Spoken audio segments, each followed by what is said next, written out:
Hello दोस्तों, स्वागत आप सभी का आपके अपने यूट्यूब चैनल जीएस प्लेनेट के अंदर। सर आज हम बात करने वाले हैं साइंस की इम्पोर्टेंट क्यूज नंबर 11। सर अभी तक 10 क्यूज हो चुकी है मेरे प्यारे बच्चों ने। अगर अभी तक नहीं देखी है तो प्लेलिस्ट के अंदर जाकर क्यूज देख लीजिएगा।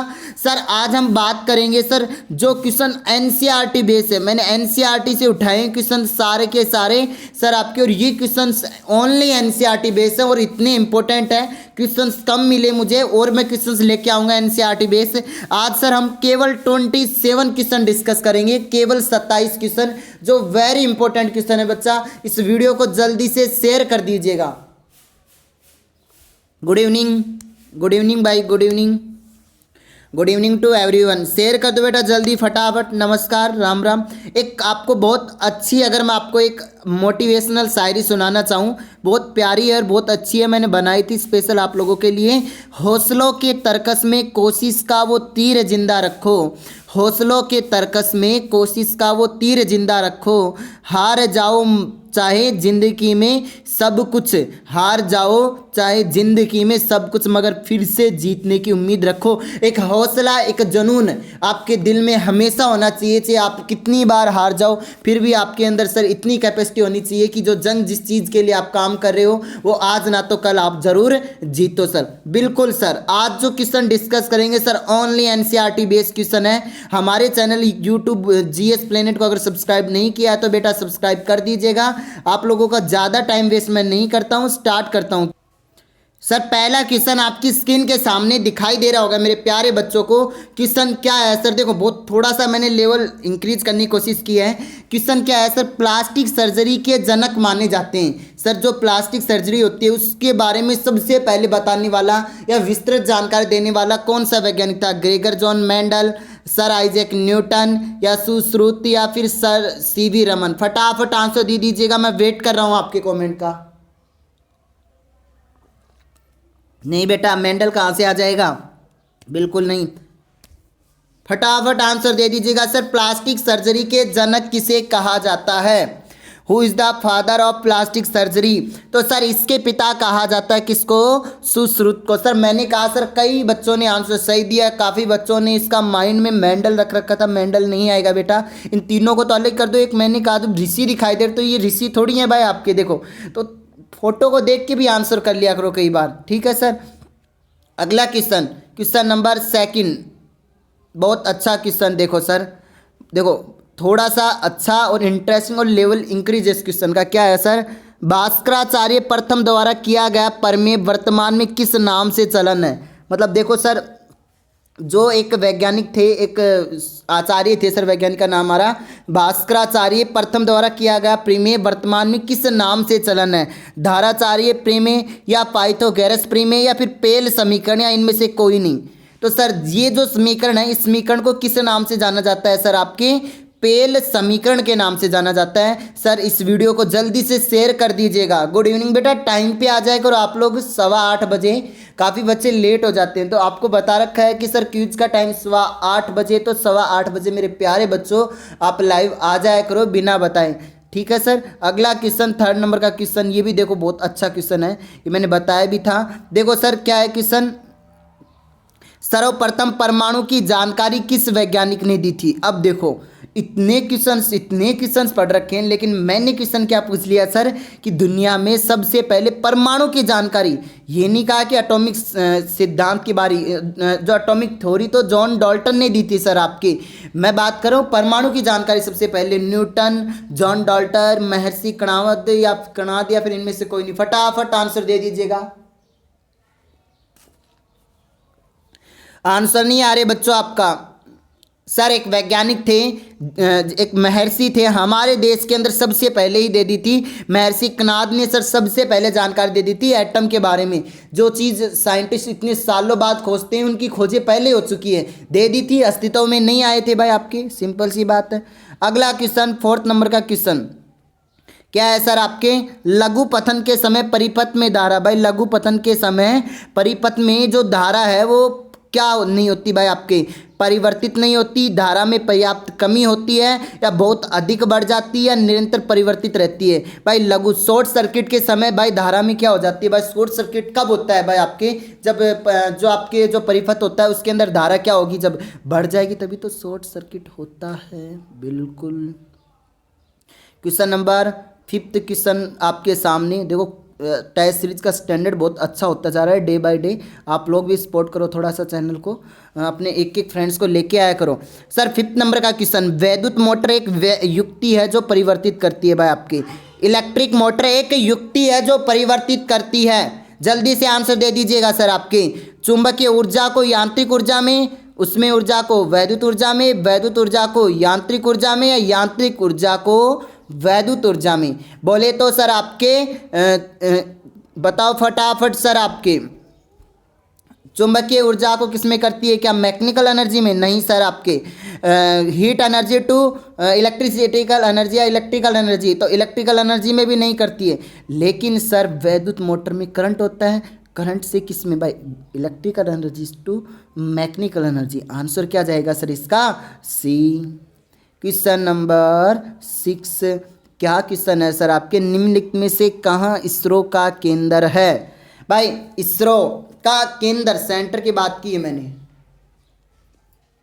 भारत के अंदर इसरो का केंद्र कहाँ है? इंडियन स्पेस रिसर्च ऑर्गेनाइजेशन, जिसके वर्तमान में चीफ ऑफ इसरो कौन है? के सिवन। सर देखो अभी चंद्रयान 2 लॉन्च किया गया था, जो अपना भारत का सर लगभग सफलता के बहुत करीब पहुंच चुका था। लास्ट के अंदर सर आपके वो थोड़ा सा आपके उससे पहुंच नहीं पाया था आपके चंद्रमा के जहां पहुंचाना था उनको। लेकिन सर ये एक चीज़ देखी सर, जिस तरफ कोई नहीं जा सकता वहां जाने की पहल अपने देश इंडिया ने की थी, और सर हम सफलता के बहुत करीब पहुंच चुके थे। तो सर कोशिश तो करो ना, तो कोशिश तो करनी पड़ेगी लाइफ के अंदर। देखो इन्होंने भी काफ़ी बार कोशिश की थी, तब जाके वहाँ पर इतनी ऊंचाई तक पहुँचा पाए थे। थोड़ी सी अगर कमी होगी, और क्या पता पूछ गया होगा, आज तक उसका कनेक्शन हो चुका है सर आपकी। मैं फिलहाल बात कर रहा हूँ सर वर्तमान में अपने देश के अंदर इसरो का केंद्र शिलांग के अंदर है सर आपके। आई बात समझ में? कहाँ है सर आपके? शिलांग के अंदर है। आई बात समझ में? बिल्कुल सर आ गई। सर 7 नंबर का क्वेश्चन आपकी स्क्रीन के सामने, क्या है सर? प्रिज्म आपतित श्वेत प्रकाश को 7 रंगों की एक पट्टी में विभक्त कर देता है, इस पट्टी का रंग कैसा है? भाई प्रिज्म क्या करता है, आई, ये मैंने कहा सनलाइट आई टकराई, और टकरा कर इसको कितने भागों में तोड़ दिया सर? 7 भागों में। कितने रंग डिवाइड कर दिए सर आपके? 7 रंग। अब 7 रंगों में डिवाइड किया ये वाइट लाइट ने, मैंने क्या कहा सर, सफ़ेद लाइट ने कितने रंगों में तोड़ा सर?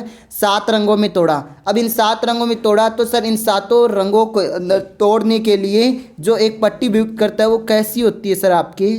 पीला। अगला क्वेश्चन क्या है सर? क्वेश्चन नंबर 8, न चिपकने वाली सतह से लेपित बर्तनों में उपयोग किए जाने वाला जो बाउलक है, जो सतह नहीं चिपकती है, मतलब जो बर्तनों की लेपित बर्तनों में लेपित किया जाता है जो चिपकता नहीं है, बाउलक पॉलीमर, वो कौन सा है सर आपका? डैक्रोन, रेयोन, टेफ्लॉन या फिर आर्लॉन? जल्दी से बताओ। तो सर एक टेफ्लॉन के बने होते हैं बर्तन, जो न चिपकने वाली सतह के अंदर यूज किए जाते हैं। बहुत से बच्चे गलत आंसर दे रहे हैं, ठीक है। 8 क्वेश्चन आपका डिस्कस हो चुका है। क्वेश्चन नंबर 8 कौन सा था ये क्वेश्चन? 8 दोबारा आ गया क्या? ये क्वेश्चन अब देखो दोबारा 8 क्वेश्चन आ गया। क्वेश्चन है ना, हो गए, इसको 9वां क्वेश्चन है, लेकिन कोई बात नहीं, टाइपिंग में मिस्टेक हो गई तो कोई दिक्कत नहीं है सर, ध्यान दीजिएगा। संपीड़ित प्राकृतिक गैस सीएनजी का मुख्य घटक है भाई आपके। CNG compress natural gas, compress natural gas का मुख्य घटक भाई क्या होता है? उसके अंदर कार्बन मोनोऑक्साइड होती है, CO होती है, या CO2 होती है, या फिर ईथेन होती है, या फिर मीथेन होती है। तो सर सीएनजी का मुख्य घटक क्या होती है सर आपके? कौन सी गैस होती है सीएनजी के अंदर सर? मुख्यतः जो गैस पाई जाती है तो वो सर कौन सी पाई जाती है सर आपके? एथेन गैस पाई जाती है। वैसे तो 9 नंबर का क्वेश्चन था, कोई बात नहीं, अब 8 से याद रखो। एक क्वेश्चन आप एक्स्ट्रा पढ़ लिया अपनी लाइफ में, ऐसे याद रख लो, नहीं आगे की सारे की करेक्शन होगी, ठीक है सर। अगला क्वेश्चन, सतीश धवन अंतरिक्ष केंद्र कहाँ स्थित है? देखो आपको दिखाई दे रहा होगा स्ट्रक्चर के अंदर सर आपके, ये क्या है सर आपका? सतीश धवन अंतरिक्ष केंद्र है, ठीक है। और इसके अंदर देखो आंसर भी मिल गया होगा मेरे प्यारे बच्चों को, इसके अंदर सर आंसर भी दे रखा है, फिर भी आप लोग आंसर नहीं लगा रहे हो, तो आपकी नज़रें कम है, कमज़ोर हैं सर आपकी, तो इन नज़रों का इलाज कराओ, ठीक है सर। फटाफट अरे भाई श्री हरिकोटा नहीं लिख रखा क्या? श्री हरिकोटा कहाँ है? सतीश धवन अंतरिक्ष केंद्र स्थित। देखो हिंट आपको मिलती है, आपको तो वो हिंट पहचाननी है सर। आई बात समझ में? आंसर अपने आप सही हो जाएगा। 9th नंबर का क्वेश्चन डिस्कस हो चुका। अब क्वेश्चन नंबर 10th क्या है सर? निम्नलिखित में से कौन सा एक भौतिक परिवर्तन नहीं है? Which of the following is not a physical changes? निम्नलिखित में से कौन सा एक भौतिक परिवर्तन नहीं है? बेटा आंसर दे दीजिएगा फटाफट। इनमें सर भौतिक परिवर्तन कौन सा नहीं है? ऑप्शन आपकी नज़रों के सामने आपसे नज़र मिलाते हुए। ऑप्शन ए जल का नमक में विलय, भाई जल के अंदर नमक घुल जाना। बर्फ के गलनांक पर जल का बनना, किसका बनना भाई? आपके बर्फ गल जाए तो उस गलनांक के ऊपर जल का बनना। द्रवित पेट्रोलियम गैस का दहन, एलपीजी का जलना, या इनमें से कोई नहीं? तो भाई ये तो क्या हो रही है भाई? आपके भौतिक परिवर्तन है, लेकिन सर ये क्या है? द्रवित पेट्रोलियम गैस का दहन होना। ये कैसा दहन है?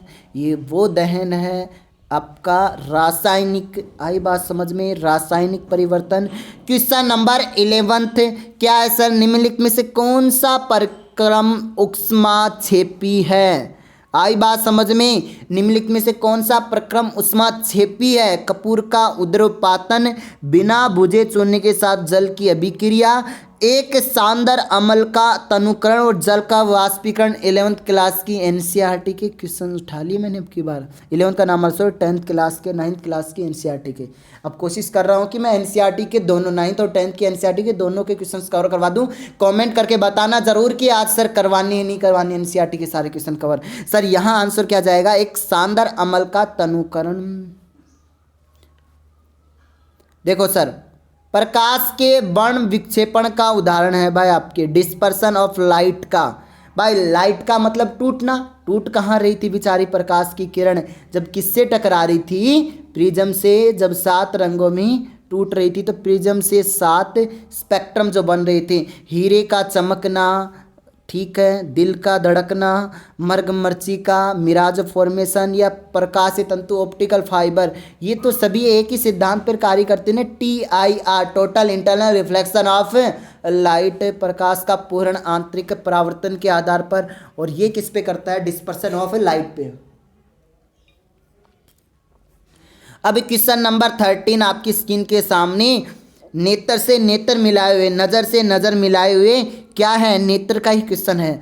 मानव नेत्र के किस भाग में, जिस भाग पर किसी वस्तु का प्रतिबिंब बनता है?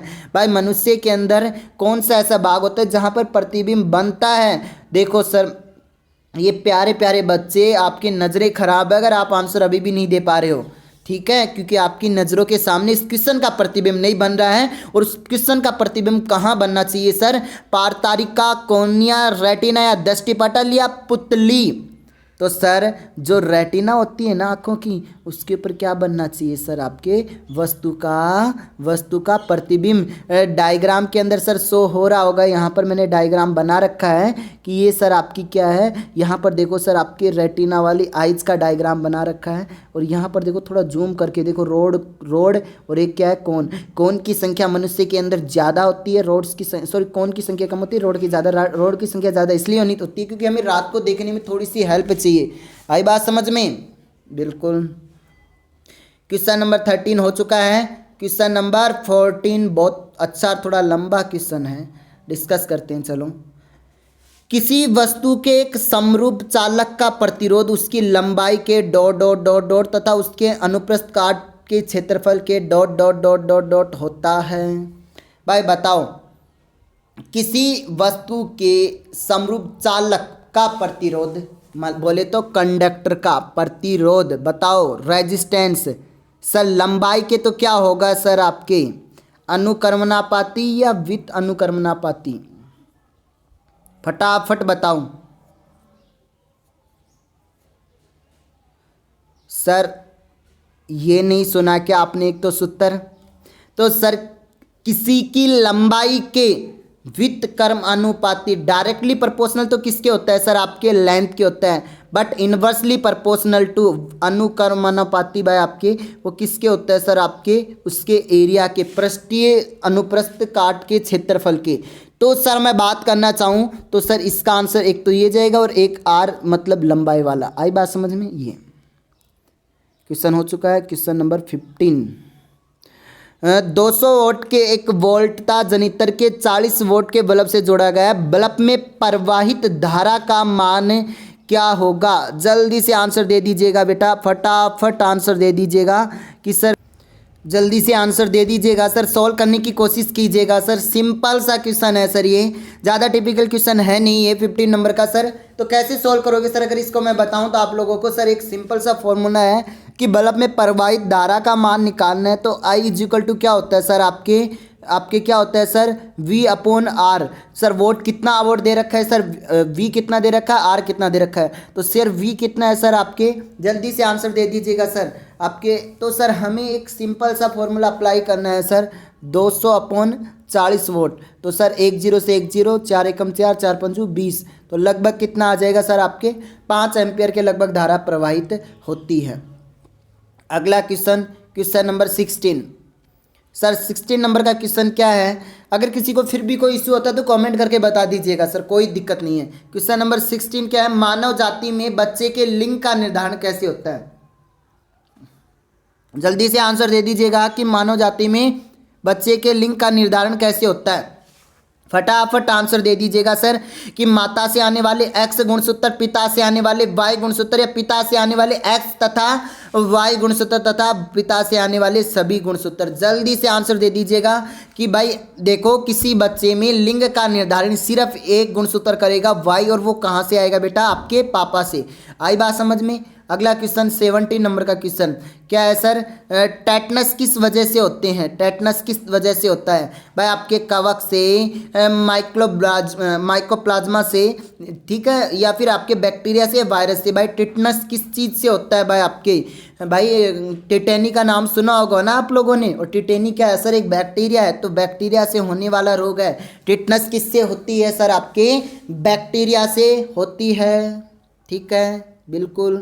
क्वेश्चन नंबर 17 के बाद सर क्वेश्चन नंबर 18 आपके सामने, आपकी नज़र मिलाए हुए, आपकी नज़रों से प्रकाश संश्लेषण में कौन सा घटक अपना योगदान देते हैं? जल्दी से आंसर दे दीजिएगा। फोटोसिंथेसिस में कौन सा घटक अपना योगदान देता है?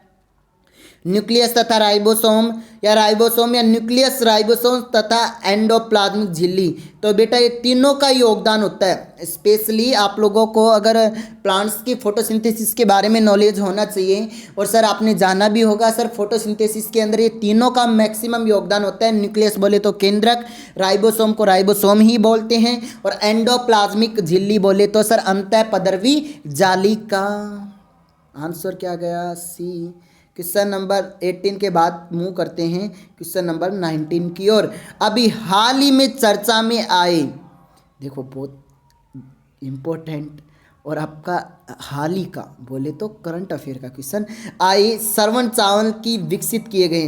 भाई कौन सी ऐसी मेथड से इनको विकसित किया गया है? लैंगिक जनन द्वारा, बाई सेक्सुअल रिप्रोडक्शन, पादप संकरण विधि द्वारा, बाय प्लांट हाइब्रिडाइजेशन टेक्निक, या प्राजीनी तकनीक द्वारा, या लैंगिक जनन द्वारा, बाय एसेक्सुअल रिप्रोडक्शन।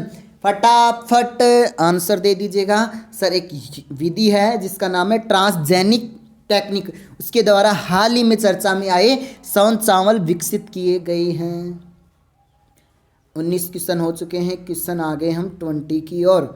कितना अच्छा क्वेश्चन है। एक समुद्र पारिस्थितिक तंत्र में किससे प्रकाश मंद होता है? भाई आपके किस प्रकार मतलब मंद होता है, मतलब किस तरह से रिलेटेड होता है समुद्र पारिस्थितिक तंत्र में? इकोलॉजिकल इन्वायरमेंट के अंदर सर क्या मेन योगदान होता है सर इसका? यूफोटिक या नेरिटिक, या बोले तो एफोटिक, या फिर इंटरटाइडल? मैंने कहा सर इंटरटाइडल। आई बात समझ में? तो मैंने कहा सर एफोटिक की मैं बात करना चाहूँ। समुद्री पारिस्थितिक तंत्र में एक जिस तरह से योगदान होता है, इसका किस तरह से योगदान होता है? एफोटिक की तरह योगदान होता है। आई बात समझ में? एफोटिक की तरह योगदान होता है किसका सर? आपके इकोलॉजी के अंदर सर आपके किसका? सी का, समुद्र का। आई बात समझ में? अगला क्वेश्चन 21, इतना अच्छा क्वेश्चन, ये तो सबको आना चाहिए। आरएच कारक की खोज किसने की थी भाई? आरएच बोले तो रिसस, किसके अंदर की थी? रिसस नामक बंदर के अंदर की थी सर। एक तो चीज़ ये हमें मालूम होगी कि रिसस नामक बंदर में की थी। कब की थी? 1940 के अंदर, 1940 ईस्वी के अंदर। कौन थे सर? एक तो कार्ल लैंडस्टीनर थे, किसके साथ कौन थे सर? आपके विनर थे। इन दोनों ने रिसस नाम की मैकोक प्रजाति की बंदरिया में, एक्चुअली में बंदरिया में की थी खोज। आई बात समझ में? तो पूरी जानकारी हमें पता होना चाहिए। और अगर इसकी जानकारी और मैं देना चाहूँ सर आरएच से रिलेटेड, तो ये आरएच जो फैक्टर होता है ये दो तरह का होता है, आरएच पॉजिटिव और आरएच नेगेटिव। आगे आएंगे क्वेश्चन से रिलेटेड, थोड़ा वेट कीजिएगा आप लोग। क्वेश्चन नंबर 22 क्या है सर? भारत में उत्तम किस्म के मोती का निर्माण किस जंतु द्वारा होता है? भाई भारत के अंदर जो उच्च क्वालिटी के जो मोती होते हैं किस जंतु में मिलते हैं? आई बात समझ में? तो सर कहाँ से आपको मोती, हीरे मोती नाम सुना है ना जवाहरत के अंदर, तो जो सर मोती होते हैं वो मोती भारत के उत्तम किस्म के, उच्च किस्म के मोती का निर्माण किस जंतु के द्वारा होता है? किस जंतु के अंदर होता है? माइटेलस के द्वारा, यूनियो के द्वारा, पिंक टाडा के द्वारा या एनोडोंटा के द्वारा? तो सर पिंक टाडा की मैं बात करना चाहूँ, पिंक टाडा के द्वारा किसका निर्माण होता है सर? मोती का निर्माण होता है। और कुछ लोग क्या करते हैं, इन जिंदे जानवरों को, इन जिंदे जंतुओं को समुंदर से निकाल कर, काट कर सिर्फ एक अपनी लालसा के प्रति, अपनी लालच के लिए, मोती पाने के लिए, सिर्फ ये कि मुझे इनसे बेनिफिट होगा, किसी जानवर की हत्या, और ये नहीं देखते मोती निकाल लेते। ऐसा करना भी पाप है। आप खुद के बेनिफिट के लिए किसी जानवर को मार रहे हो ना, ये भी बहुत बड़ा पाप है। और ये सिस्टम फिर शुरू हो चुका अपने देश के अंदर। जैसे लॉकडाउन खुला, मांस वगैरह की दुकानें चालू हो चुकी हैं। मतलब इतने दिन तक एक अलग शांति थी, लेकिन फिर से वही कत्लेआम होगा। मतलब कभी नहीं सुधर सकते इस चीज़ के लिए, मानवता कभी नहीं सुधर सकती। ठीक है, प्रकृति ही इसी का कुछ कर सकती है। बाकी तो मैं कुछ अपनी राय नहीं देना चाहता, लेकिन ऐसा खाना पीना बिल्कुल गलत है। जी आप मेरे स्टूडेंट क्यों ना हो, लेकिन रियली में बहुत गलत है ये चीज़। इन चीज़ों को छोड़ के आप, और बहुत सी चीज़ें हैं देश में खाने के लिए। 365 दिन में 365 ऐसी वेज चीज़ें मिलती है जिसको हम खाएं तो प्योरिटी मिलती है, शुद्धता मिलती है उनके अंदर सर। आपके दिल को खुशी मिलती है, किसी जानवर को नहीं खा रहे। आई बात समझ? चलो छोड़ो इस चीज़ को, आपको पढ़ाई से मतलब रखो, और बाकी आपको पता ही है। ये क्या आ गया? अगला क्वेश्चन 22 हो गया। 23 नंबर का क्वेश्चन क्या है सर? 23 नंबर का क्वेश्चन, मलेरिया परजीवी के जीवन चक्र में विभिन्न चरणों का सही क्रम है। मतलब सर जब मलेरिया का जीवन चक्र चल रहा होता है तो सबसे पहले किस चीज़ का निर्माण होता है सर? आपके सर जाइगोट का निर्माण होता है, जाइगोट का। फिर किसका होता है? उकाइनिट का, उकाइनिट का। फिर किसका होता है?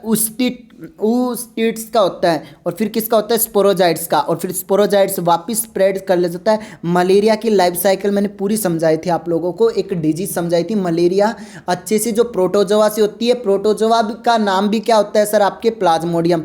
आई बात समझ में? जिसने नहीं देखी है वो बच्चा जाके प्लेलिस्ट के अंदर सर उस वीडियो को ज़रूर देखिएगा सर। बहुत अच्छी पूरी डिटेल मैंने अच्छे से पूरी साइकिल बना के अच्छे से समझाया। अगर आप नहीं समझ पाए तो कहीं ना कहीं आपके अंदर कमी है। क्वेश्चन नंबर 24 देखो, लेवल इतना इंक्रीज कर दिया आप लोगों के लिए। वायु जनित रोगों का समूह है जो किससे होते हैं? वायु से होते हैं। वायु जनित रोगों का समूह है तो कौन से हैं भाई? आपके एड्स, हैजा 6, जुकाम, मधुमेह, anaemia, SARS, swine flu, pneumonia. आई बात समझ में? तो सर वायु से होने वाले रोगों का समूह क्या है? आई बात समझ में? तो वायु से होने वाले रोगों का समूह क्या है जो वायु से होते हैं? हाल ही में चर्चा में SARS-2 कोरोना डिजीज का, SARS-2 ठीक है, 100 acute respiratory syndrome, swine flu, H1N1, pneumonia, diplococcus pneumonia, ये सब किससे फैलते हैं सर? आपके ज़्यादातर मैक्सिमम ड्रॉपलेट्स मेथड, वायु के द्वारा फैलने वाले रोग है। बेटा नॉलेज होनी चाहिए। कितने अच्छे क्वेश्चंस मैं कवर करवा रहा हूँ। ये होता है रियल टाइम क्वेश्चंस का लेवल, और इसमें ज़्यादातर जनसंख्या भग चुकी है। केवल वो स्टूडेंट बैठे हुए हैं जो पढ़ रहे हैं कि उनको रियली में ऐसे लगता है कि हमें सर एग्जाम क्लियर करना है। कई बच्चे आते हैं कि बस रक्त का रंग लाल, हीमोग्लोबिन, फिर दूसरे दिन रक्त का रंग लाल, हीमोग्लोबिन, फिर हीमोग्लोबिन का रंग बैंगनी, मतलब ये 3-4 क्वेश्चन तो इतने आसान है, वो मैं दे देता हूँ, आपको खुशी मिले कि सर हमें कुछ तो आता है, आई बात समझने। लेकिन एक्चुअली में मैं बताऊँ तो रियल टाइम के क्वेश्चंस यही हैं जो आपको क्वेश्चंस का लेवल है, आई बात समझ में। क्वेश्चन नंबर 25, कितना अच्छा क्वेश्चन है, क्या है, इरिथ्रोब्लास्टिस फिटेलिस। इरिथ्रोब्लास्टिस फिटेलिस एक रोग है, किससे, पति के RH पॉजिटिव, पत्नी के RH पॉजिटिव नहीं, पिता RH पॉजिटिव, सॉरी पिता RH नेगेटिव, पत्नी RH नेगेटिव, ये भी नहीं हो सकता, पति के RH पॉजिटिव और महिला के RH नेगेटिव। मतलब ये एक ऐसा केस होता है कि जो बेचारा पति होता है उसका RH पॉजिटिव होना चाहिए, महिला है उसका RH नेगेटिव होना चाहिए, तभी संभावना हो सकती है सर आपके इरिथ्रोब्लास्टिस फिटेलिस नामक डिजीज होने की। आई बात समझ में बेटा, अदरवाइज कोई चांसेस नहीं होते इस डिजीज के होने के। क्वेश्चन नंबर 25 के बाद 26 की मैं बात करना चाहूँ, 26 की मैं बात करना चाहूँ, लाल मूंगा, रेड मूंगा होता है। रेड मूंगा क्या होता है, एक पादप उत्पाद, एक प्रकार का पत्थर, एक जंतु उत्पाद या एक कवक उत्पाद। भाई लाल मूंगा यहाँ दिखाई दे रहा है, तो ये सर क्या है, सर एक एनिमल प्रोडक्ट है, आई बात समझ में। रेड मूंगा क्या है सर, लाल मूंगा एक जंतु उत्पाद है। क्वेश्चन नंबर 27 क्या है सर, पेड़ जिसके पत्तों का उपयोग मेहंदी के रूप में किया जाता है।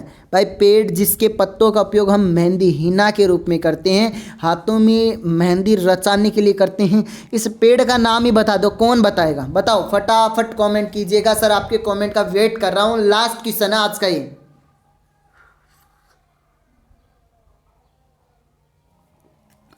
अकेसिया, इंडिगोफेरा, लाइसोनिया या फाइकस। अरे बाबू जल्दी से आंसर दे दीजिएगा, लास्ट क्वेश्चन है फटाफट। सर ये जो पेड़ है ये कौन सा है, लासोनिया। सोनिया गांधी से याद रख लेना आप लोग, आई बात समझ में, ठीक है। सोनिया मेहंदी वही लगाएगी, मतलब गांधी नहीं तो सोनिया और भी हैं, ठीक है, जिसकी शादी होने वाली। हिना, हिना मेहंदी से याद रख लेना, बहुत अच्छा क्वेश्चन है सर आपके। लास्ट में सोनिया याद रख लेना और कुछ नहीं, ला सोनिया मेहंदी, बस काम खत्म हो जाएगा। तो आज के क्वेश्चन कैसे लगे बेटा, जल्दी से कमेंट कर दीजिएगा, यहाँ पर नहीं, लाइव चैट के अंदर नहीं, नीचे कमेंट सेशन में कमेंट किया करो आप लोग, ठीक है। और सर इस हमारे प्यारे से चैनल को जीएस प्लेनेट को सब्सक्राइब कर लीजिएगा बेल आइकॉन दबाकर। दिनेश सर एंड आदि सर, आप लोगों का ही चैनल, आप लोगों का ही प्यार है, आप लोगों का सपोर्ट है, ठीक है। अगली क्लास के लिए वेट कीजिएगा। आज का इतना ही ज्ञान आप लोगों के लिए, मिलते हैं सर नेक्स्ट क्लास में एक बेहतरीन कंटेंट के साथ, बेहतरीन क्वेश्चंस के साथ। तो आज का ज्ञान आपका यहीं समाप्त होते हैं। मैंने क्वेश्चंस कलेक्ट किए थे 27, अब की बार मैं ज़्यादा क्वेश्चन कलेक्ट करूंगा एनसीईआरटी के। आज जो क्वेश्चन थे एनसीईआरटी बेस्ड क्वेश्चन थे, मैंने डिस्कस किए थे ओनली एनसीईआरटी बेस्ड। तो डे बाय डे अलग अलग चेंजेस करके आपके सामने क्वेश्चन लेके आऊँगा, ऐसा नहीं कि बस घोड़ मथोड़ जिंदगी में एक ही चल रही, तो समझो मैं क्वेश्चंस लेके आऊँगा तो लेवल के लेके आऊँगा। आज के लिए इतना ही, आपका प्यार यूं ही बना रहे। शुभ रात्रि दोस्तों, जय हिंद।